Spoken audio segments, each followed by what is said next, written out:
Hey YouTube. Uh, Fortunate to find to get another Optimus 111B. Pretty lucky. I traded someone and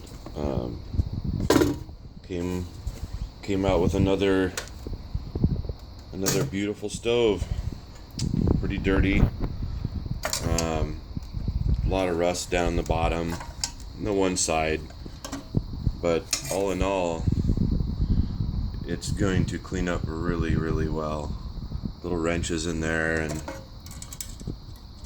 it's all there. So nice, nice 111B. Going to put it in the electrolysis tank and remove all the paint and rust, and get another sticker. I still have to get another sticker for my other one, so I think I'm just going to order the two at the same time. Gonna put it in the e-tank right now.